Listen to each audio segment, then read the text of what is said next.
Andrea is suffering from a problem that millions of people all over the planet are finding it hard to deal with. She can't quit smoking. With a little boy at home and mounting pressure from family and friends who are worried about her health, she has decided it's time to tackle the addiction. Perhaps hypnotherapist Dr. Bruce Alexander will be able to help her kick the habit. Bruce makes it perfectly clear to Andrea that she must want to give up smoking for herself more than anything. If she's doing it for others, hypnosis may not be worth her while. Bruce takes a different tack to a lot of other hypnotherapists. He doesn't believe in aversion therapy, as he puts it. Positive suggestion is a more effective means of changing people's behaviour.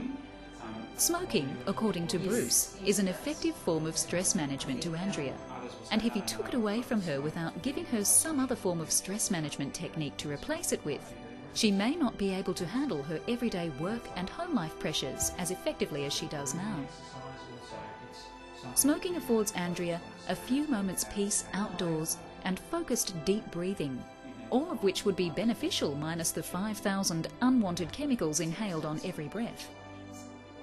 Andrea is a beauty consultant and trains models in deportment. Both doctor and patient decide drinking more water would be a beneficial stress management technique to take the place of her smoking habit. Andrea stands in front of a pattern called a hypnotic spiral. Bruce asks her to keep her body rigid as he rocks her back and forward. The pattern morphs before Andrea's very eyes into curved lines and beautiful colours. Sitting down, relaxed in a comfortable chair now, Andrea listens as Bruce plays special music in the background to help her achieve an alpha wave pattern in her brain.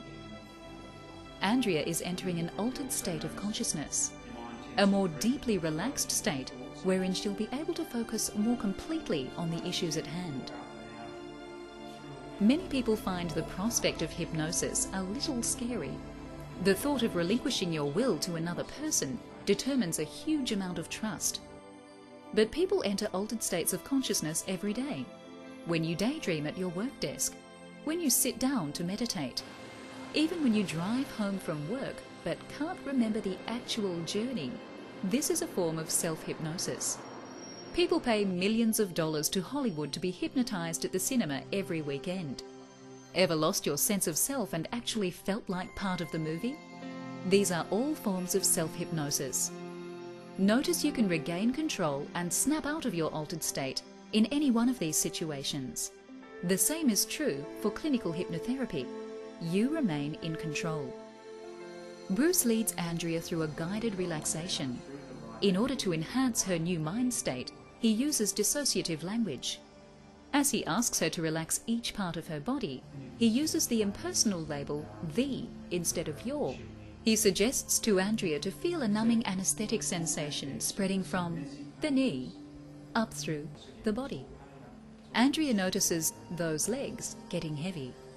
The tone and pace of Bruce's voice is relaxed, and he leads Andrea into a guided visualization. Deep, deep down a set of stairs into a room with a blazing fire, Andrea notices a pile of bills on a desk stamped "paid." She has paid the cost to her health, her finances, and her role model status to her son through smoking. Bruce encourages Andrea to screw up the bills and throw them in the fire. Andrea emerges from her altered state of consciousness feeling deeply relaxed.